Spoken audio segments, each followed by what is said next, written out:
Dictation शुरू होगी 5 second में। Ready.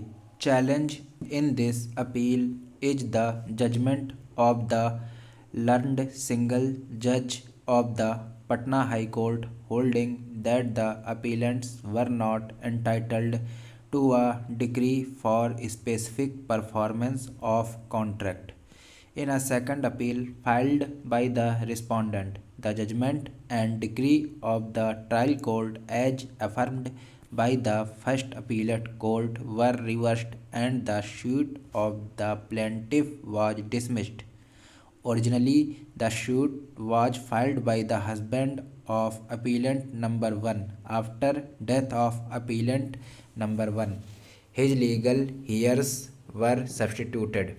The High Court proceeded on the basis that the plaintiff had not proved that he was ready and willing to perform his part of the contract. There was neither pleading nor evidence was tendered in terms of requirement of Section 16C of the Specific Relief Act 1963. Learned counsel for the appellants highlighted as to how the judgment of the High Court suffers from various infirmities both factually and on principle of law. None appears for the respondent through she was represented by a counsel who did not appear on several dates of hearing and also is not present today. The High Court recorded finding to the effect that there were no specific averments in the pleading that the plaintiff was ready and willing to perform his part of the contract and also no evidence was adduced in this regard, as rightly pointed out by learned counsel for the appellants.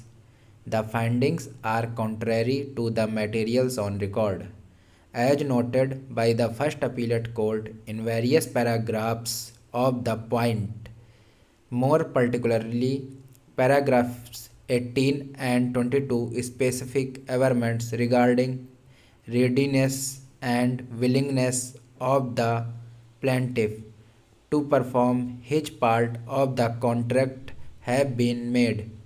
Additionally, the plaintiff, who was examined as PW9, has categorically stated that he had gone to tender the money, that is the consideration, to the defendant who was not agreeable to return the sale deeds, and therefore the only course left open to the plaintiff was to file a suit. On this ground alone, the judgment of the High Court is vulnerable. Another factor which appears to have weighed with the High Court is that even though 1 month time was granted by the trial court to the plaintiff to deposit a sum of rupees 1500, this was not done. This again is a finding contrary to the materials on record. There can be no quarrel with the proposition that in a suit for specific performance of the contract, the plaintiff must prove that he was ready and willing to perform his part of the contract continuously between the date of the contract and the date of hearing of the suit. But the finding that the plaintiff has not proved his capacity to perform his part of the contract, as he was not even ready to deposit the money in terms of the trial court's order, is factually wrong. It appears that no such plea was raised by the defendant before the first appellate court. Thank you.